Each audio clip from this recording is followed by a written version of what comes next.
Hello. Welcome to the Aviation Business Series. Aviation Business Series is an interactive platform for every aviation professional, for every aviation stakeholder, and for every business person that is connected to the hospitality sector. Have you considered having access to proven business solutions? Have you considered adding more expert knowledge to what you think you already know in the hospitality sector? What about hearing the other success stories to help you find your own unique story? Well, if all the above is checked and more, then Aviation Business Series is the right space to follow and interact. We will have a combination of journeys, expertise, and success areas that will complete our holistic growth. For more details about our specifics, check the About section of our Facebook page. Don't forget to like, to follow, and share. I'll see you soon. Stay safe, stay real, and remember, ignorance is not an option in life.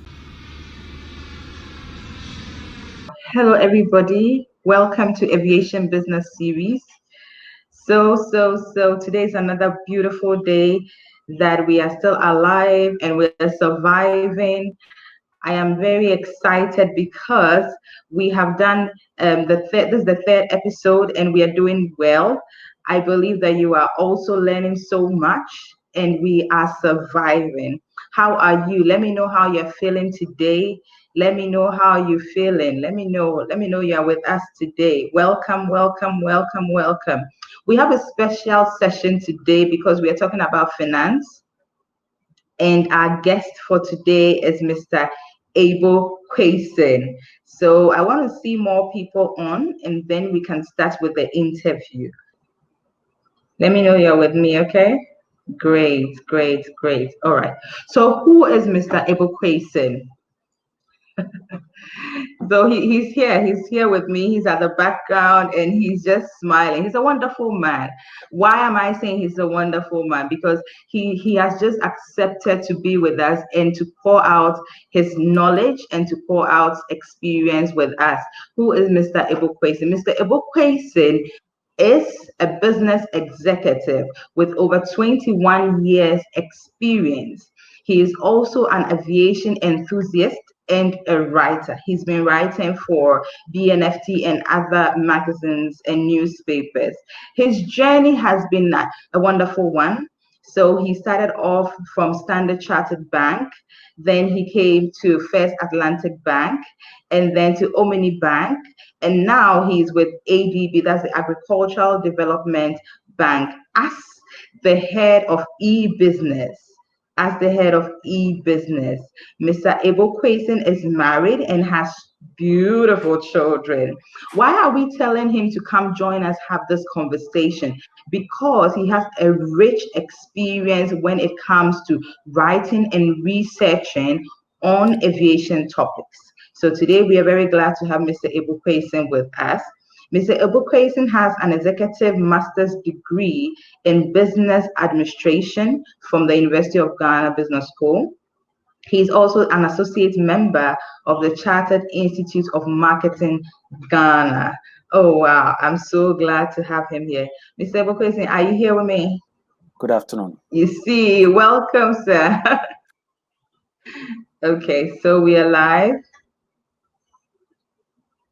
Okay. Technology and its issues. I hope that our network is stable enough. Yes, I can hear you. But I can hear you clearly, and I'm sure our viewers can also hear you. That's wonderful. So, how are you feeling today? I'm feeling fine. Thanks be to God and to His mercies. Oh, wow. Okay, so we know COVID-19, a lot of people, not a lot of people, everybody has their own story of COVID-19. And we just want to know how you're dealing with it as an individual. We want to know how you're dealing with it so far. Just trying to follow the established protocols that the Ministry of Health, Ghana Health Service has told us. Wash your hands regularly, wear your mask when you go out. use sanitizer in the absence of water and soap, and then observe social distancing. Basically, that is what we've been living with. Yes, as you said, that's what we've been living with. We need to still be alive, so it's good. That is what we are living with. But I really am encouraged because we are doing better than how we started. Yeah. Yes. Have you ever seen such a thing happening in the aviation sector or in business? Such a pandemic. Have you ever seen such a pandemic before? Not that I can think of. I mean, in terms of business, we had a banking crisis in 1998. We had one 2008. That is worldwide. And then we also, in Ghana, we had a banking cleanup 2018, 2019.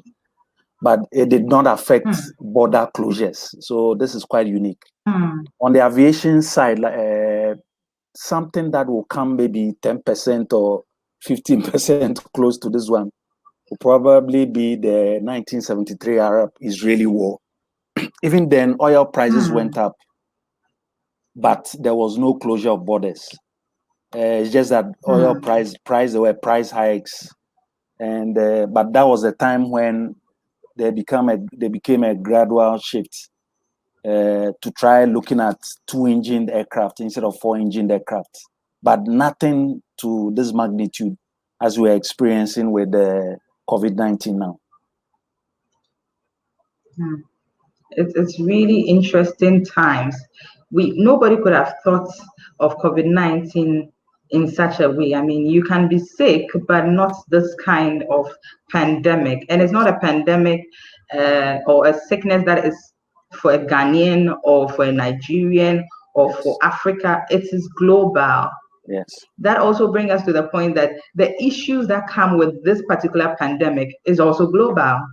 I know you are coming from the business sector, and you are also very knowledgeable when it comes to aviation research. What are the figures looking like? What is happening? Tell us more, sir. Well, on the aviation side, it's not looking good at all. It's a very sad story. It's unfortunate, but wow. I mean, obviously there'll be job losses. At American Airlines, for example, about 700 pilots have opted to take early retirement, all because there are no flights going in and out. So the planes are parked and they have to take retirement, because what it means is that you'll be working, but you will not be paid.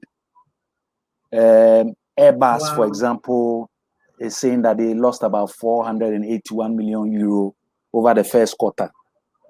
Don't forget, earlier this year, Airbus was involved in some bribery scandal in a number of countries, Ghana, Nepal, and some other countries, where they said they had bribed some government officials and they had been fined heavily. So this COVID-19 also comes as a double-edged sword to add to all those fines that they paid already. If you look at Virgin Atlantic, Sir Richard Branson, they are also almost bankrupt. They are looking for a bailout from the British government, to the extent that Sir Richard Branson wants to even give his Caribbean island as a collateral for the bailout. Lufthansa is also looking at Lufthansa is part of the Brussels Air Group, and they're also looking at a 9 billion euro bailout from the German government. Just several examples. Rwanda Air, the national carrier for Rwanda, they slashed 65% of staff salaries. Ethiopian Airlines says that so far they've made losses of about 550 million. I mean, I can go on and go on. Several of such cases, it's not looking too good. It's not looking too good. Does it even look like there's a way forward? Or we have messed up our own self? I think it will be difficult to say we've messed up ourselves. I mean, this COVID-19 is new. We've had SARS, we've had MERS. I understand that COVID-19 is a strand or strain of the earlier ones that we had, but this is quite unique to the extent that We don't have a vaccine or any cure for it now. So if you look at the airline industry, they are being cautious. I mean, countries are being cautious by closing their borders because we understand that the disease is spread by human contact. So once we can cut human contact for now, then we can manage the rate of infection. So I won't say that the aviation sector has messed up. It's more of us trying to contain the situation till we can understand the cure and what it can be done. I like the word you're using, contain the situation, because recently I know that Rwanda have started some exercise with robots just to make sure that the process of check-in and the process of human contact when flights begin to move is minimized. And so I can see that a lot of people have begun to put in place measures, including our own IATA and ACI, also putting out a laid down plan that allows us to know the journey from when you even start packing from home, so you get to the airport, the whole social distancing issue, so you get onto the aircraft, you have the mask on, and there's so much change. There's so much change, but I know that it's for our good, so it's all good. Are these best practices that have been there and we are reinventing, or you can see that there's a lot of change to equipment, to management style, to staff, to salaries? What are some of the changes happening in the industry? Yes, I think you've mentioned a good number of them, but just this week, a lot of things have happened this week. Between now and June, quite a number of airlines are starting regular service. Emirates started a limited service to some 9 countries 2 days ago. Etihad, American Airlines, and a few others are also coming up with some selected flight schedules, but they're with of course with some terms and conditions. So for over at the beginning of this week, the European Union Aviation Safety Agency, they came up with a number of guidelines, some of which includes face masks, like you said. Even for the face masks, passengers have been told to bring face masks to the airport and into the plane, and that they ought to change them every 4 hours. That's one rule. Wow. And then passengers may also have to take something like an immunity card. You remember in Ghana, normally when you are traveling outside, you have that yellow card that says you've been vaccinated. Yes. So something like that will be introduced in Europe, in the other countries, like an immunity card that shows that, yes, you are free from COVID-19. And then again, we're also looking at things like, so if you take Qantas, for example, what they are doing is that the ventilation, the air circulation in the aircraft will be the hospital grade type, the very high end, such that you can filter about 99% of the viruses. There'll be sanitizing stations, they'll be checking temperatures, etc. And again, so in first class, for example, you know that normally they will come and serve you with your tray. All these things will be cut off. If you look at Emirates, for example, there's no free Wi-Fi in first class. There's no live TV in first class. There's no bar. You know, in the first class, if you use an A380 aircraft, for example, there's a bar at the top. There's no bar, and there's no onboard bathroom. There's no onboard bathroom now for obvious reasons. So a lot of things will change. A lot of things will change, coupled with the social distancing, of course, which even Africa World Airlines and Passion Air have started implementing here in Ghana. So travel definitely will not be the same. In fact, what is going forward, what will happen is that when you are going to travel, you probably have to get to the airport 4 or 5 hours ahead of time because you have to do some medical screening, temperature checks, etc., prior to boarding the flight. So a lot will change. A lot will change. Wow, this is interesting to know. I want to bring it to our own space, Ghana. I mean, we have Africa World Airline and we have Passion. Yes. So, what are some of the things that these two airlines and even others that are coming in should begin to look at in terms of strategy when it comes to equipment, when it comes to management style, any of the things that you know would really help them?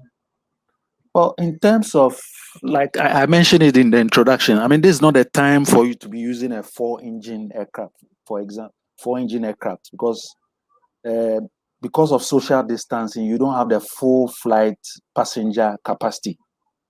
So if you are using a 4-engine aircraft, first of all, you are burning fuel. And so that is another thing. You need to look at your fleet strategy. So this is a time to use a 2-engine cost-effective aircraft. Then for, again, looking at the Ghana situation. So typically when you fly to Kumasi, Africa World or Passion Air will serve you with some snacks, drinks. I think there's a time to cut that because profit is not really being made at this stage. So whatever you can do to cut your losses, this is what should be done. So probably snacks should be given for long haul flights, like a Tamale or a Wa flight, not a Kumasi or Takrady flight, which is short, 30, 40 minutes. I think we can do without that, just to save the airlines a bit of revenue. Then another thing that they should also look at is to promote more of self-check-in, online check-in, booking. So, of course, there may be some exceptions, but as much as possible, let's try and get passengers to do the check-in before they come to the airport so that there's minimal contact as much as possible. In terms of social distancing during disembarkation, embarkation, that one, I think I've seen a few video clips. That is all fine and good. Yeah. I'm really enjoying this session because it's coming to play that we need to be informed. There's so much happening. It looks like every other day, like 2 days, 3 days, something new happens. Yes. So we need to really be informed. So I'm very happy that today I have Mr. Ebow Quayson here. Mr. Ebow Quayson, as I said, has 21 years of experience in the banking sector, but he also has a very strong passion for aviation. And from what he's been saying, you know the reason and the content in his articles and all that. I mean, Mr. Ebow, how long have you been writing? I don't write like every month, but I look at the situation and the topic. If it's interesting to me, I always want to make my views heard. So I'll say from about 1997 thereabout, from university days. University days. What happened before then, sir? Nothing. What happened? What was the reason behind that? I mean, I know, so I want my viewers to know. So what happened was in secondary school, I think Form 2, Form 3, I had an uncle who used to work with the UN. He worked in Kenya. So anytime he comes in to Ghana, he brings in aviation and magazines on automobiles, but I prefer the aviation ones more. And then in class at the time too, I had some of my mates whose fathers were pilots or were in the Air Force. So we were engaged in some arguments and debates here and there. And I think that's where the love and enthusiasm started. Okay. But you didn't use it for mainstream. Is it a Ghanaian thing? It's an African thing. That's some of our talent and our passion. We don't use it for mainstream. Yes. I mean, initially I said I wanted to be a pilot. By some design, I didn't fulfill that dream. I went into banking, but not to be outdone. What I've done is I continue to follow the sector vigorously.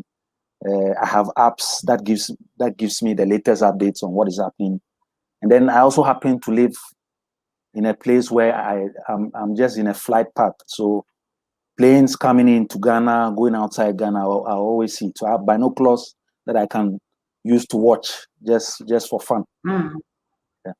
Oh, and that passion, when you are able to fuel it, how does it translate into the work that you currently do as a banker? Well, if in some banks they have an aviation desk, so probably if we don't have an aviation desk in my bank, so probably if I had an aviation desk, I would have been on that desk for obvious reasons. But notwithstanding that, like I said, it's a hobby, it's something I like. So whether there's a desk or not, I continue to follow it. I just want to know what is happening.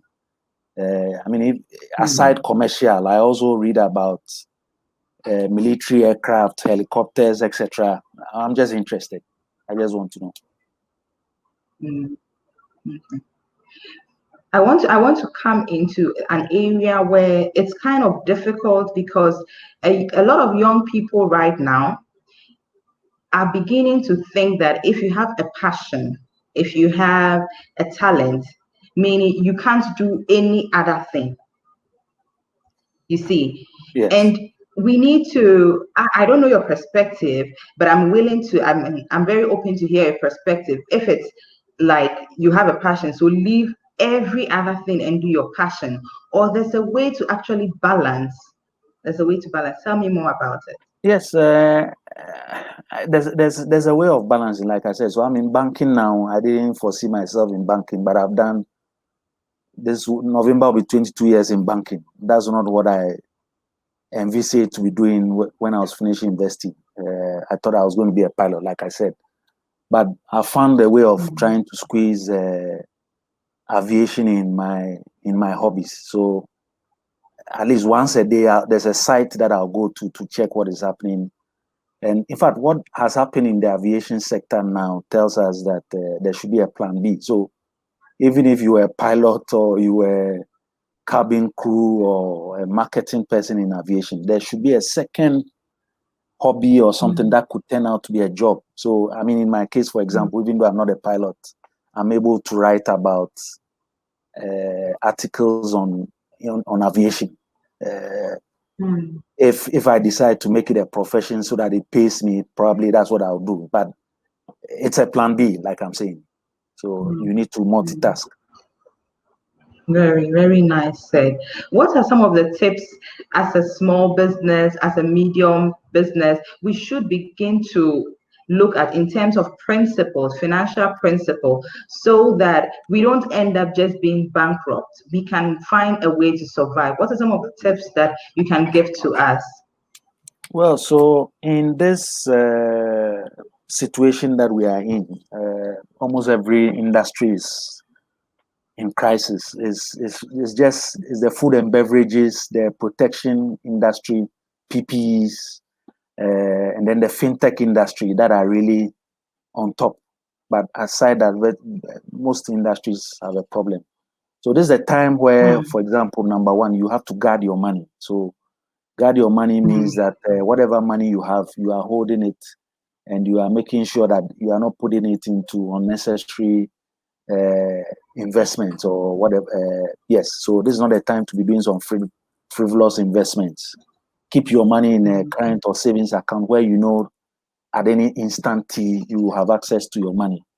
And then again, this is a time to also manage your expenses. So this is for both individual and even for the aviation industry. So I don't expect an airline, for example, to be buying new aircraft at this time. If anything at all, maybe you ordered a 4-engine aircraft. Now you want to switch to a 2-engine, or you bought a passenger aircraft. You want to switch to cargo, things like that. But as much as possible, this is a time to manage expenses. Just manage with what you have, so we can see the situation clear, and we are sure that COVID-19 is gone. Again, as much as possible, this is not a time to go for new debts unless you are in a sector where it is thriving. So, for example, if you are in a food and beverage sector, we all know we eat and drink. So that is a sector that will thrive. For example, again, also on the fintech side. So if you're a business where you did not have some form of online presence, so for example, I should be able to go to your website, order something, pay by mobile money or MasterCard or Visa card or something. This is the time to do that, because we saw what happened when there was a lockdown. If there's a lockdown for 2-3 weeks, what happens? Does it mean that you are not going to do business. Physical contact, we are pushing against physical contact. So virtual contact via e-commerce, electronic banking channels. This is what has to be done. And then there's also the time when, if you're a business, you can engage policymakers. So in Ghana, for example, there's a stimulus package of about 600 million Ghana cedis that's being disbursed by NBSSI. But of course, this will be for people who would have paid their taxes, paid SNET, and are in good books, they're in good standing. And of course, if you are in a registered association like GUTA or Association of Ghana Industries or whatever trading body, this is the time to engage them so that you can also lobby government, Ministry of Finance, etc., so that whatever relief package that is available, you can also tap from such a package. In summary, I think this will, yeah. You see, I think we are seeing a lot of collaborations happening. And I think it's also a good time to focus on partnership if you have a small business, correct? Yes, this is, I mean, even in the, because this is an aviation, because it's an aviation forum, I would also want to give examples on the aviation. So this week, for example, Qatar Airways and American Airlines are planning to co-chair.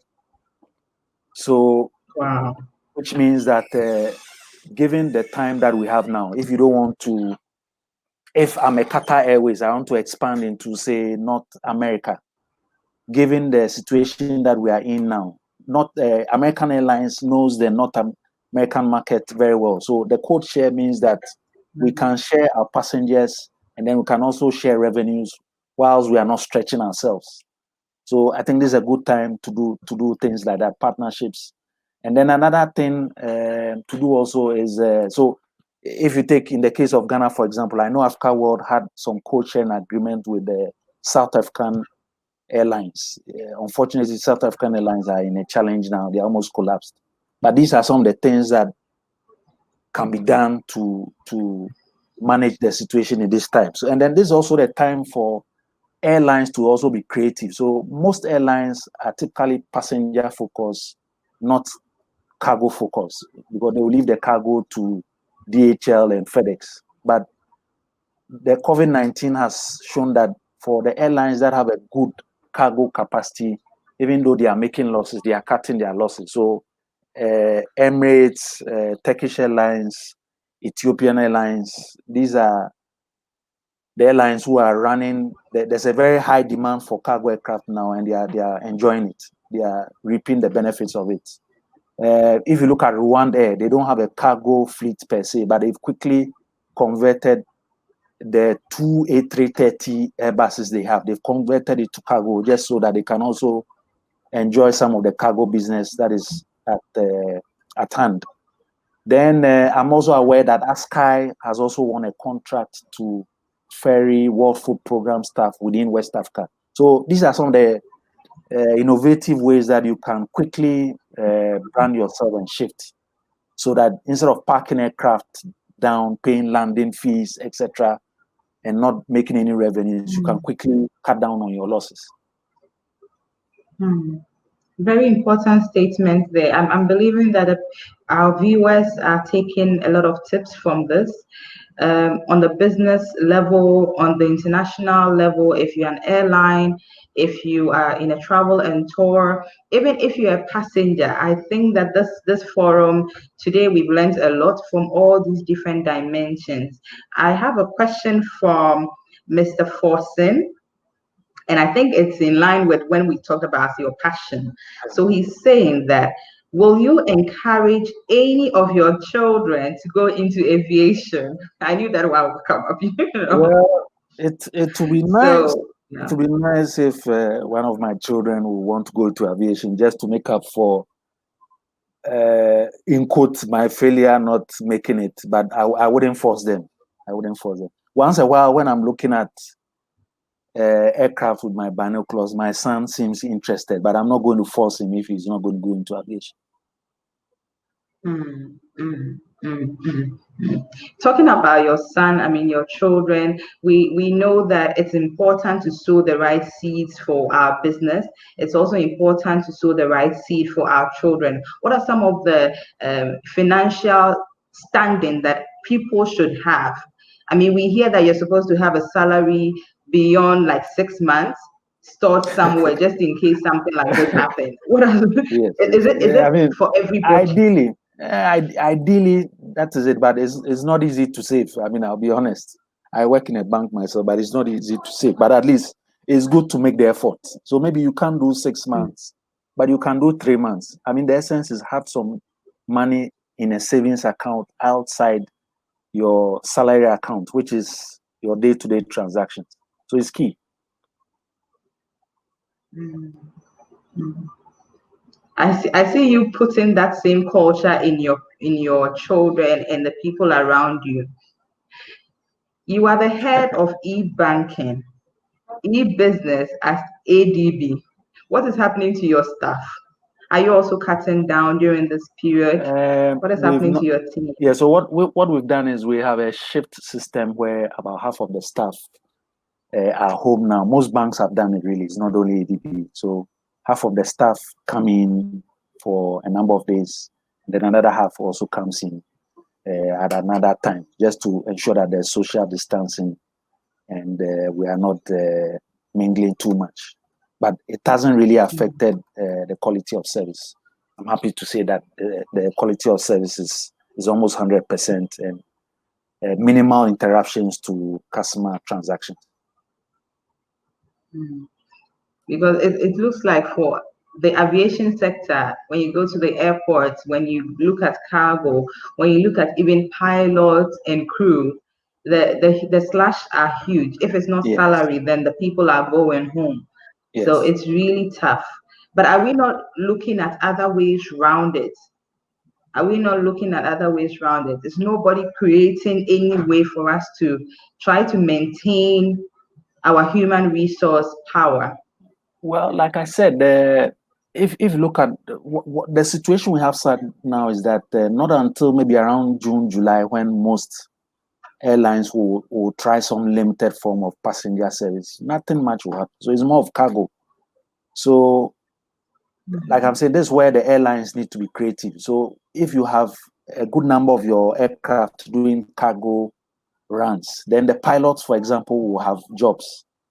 Flight crew, not really, because if it's a cargo aircraft, you don't have a flight attendant. Unfortunately, flight attendants don't work in cargo aircraft; they work more in passenger aircraft. So this is where a bit of multitasking will come in.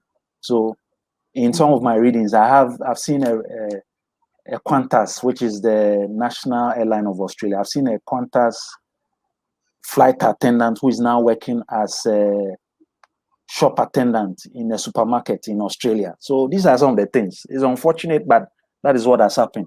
Not until we come into normalcy, there should be some alternative, just to while away the time.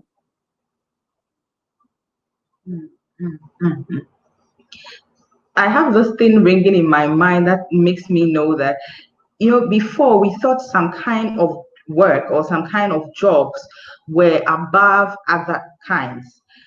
When you're a child and you see the pilots in suited up, when you see the air hostess suited up, you are thinking that this is the only job in the universe. But COVID-19 has brought us to a point where we know that every single work, every single job, every single person is so important as long as they are doing their role and they know how to define what they do.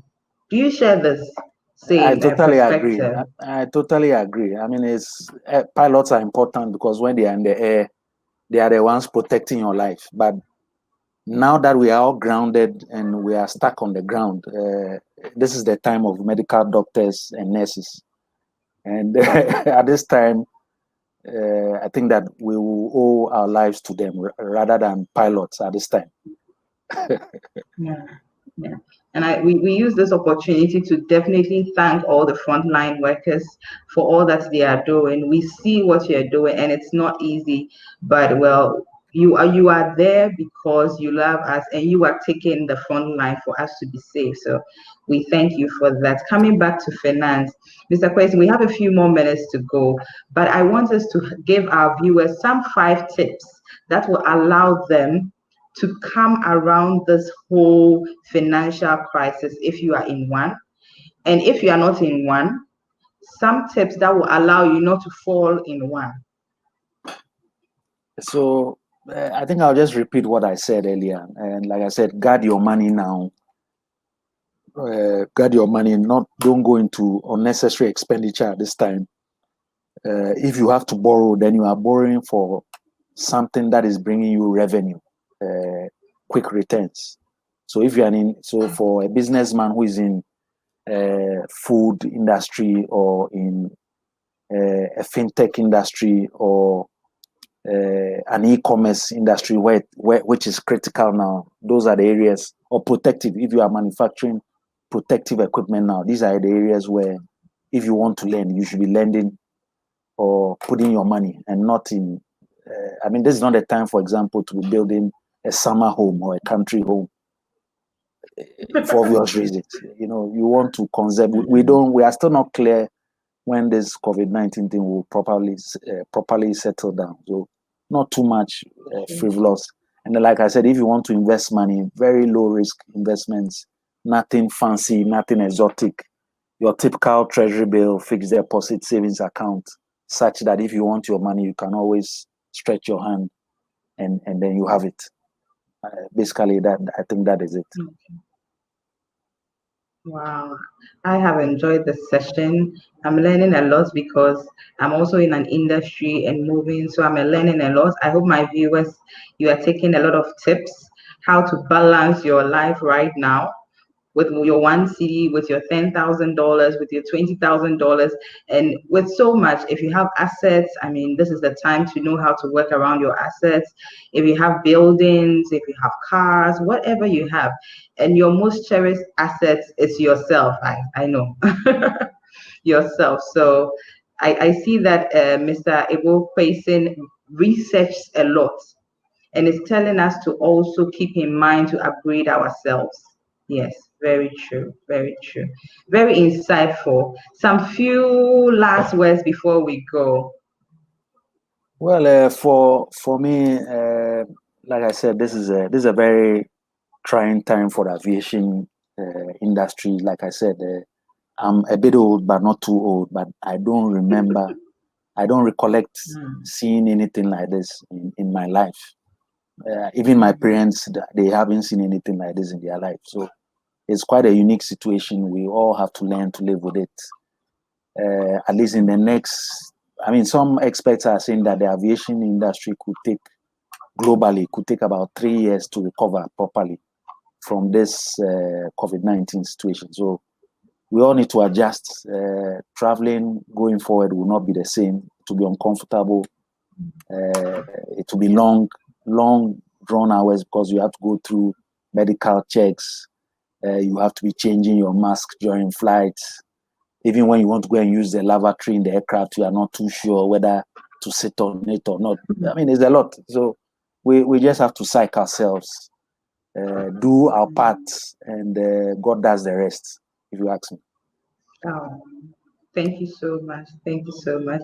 We are getting a lot of good feedback showing us that we are learning and we are getting to expand our knowledge. So thank you so much, Mr. Ebow Quayson. He doesn't like it when we say Thank when you we very say much. Mr. But thank you so much. Thank you so you. much. Thank you very much. Thank I'm you so happy to much, be part sir. of this platform. Great to have you. Great to have you. I'm sure all your people are watching you from the Chartered Institute of Business. They are watching you and they are happy that you are speaking their language. I did my best. Okay. Oh, you did amazing. Okay. All right. Okay. So it's been insightful. I am learning so much and I hope you are too. This is an all-round program. We are not here because of one side of the hospitality industry, but we are making sure that at the end of the day, you, your company, your plans, your dreams, everything balances and you succeed. So thank you everybody for watching Aviation Business Series. We'll be back on Saturday with another session. And this coming Saturday, we need to have you on board. So please come along with your questions, come along with your contributions, come along with facts, come along with anything bothering you in the industry. And we'll have experts here who would respond to your question. I'll see you very soon. But for now, please keep safe and let's practice all the protocols that have been spoken by our government and worldwide. I'll see you soon. Thank you very much and sign out. Bye. Bye-bye.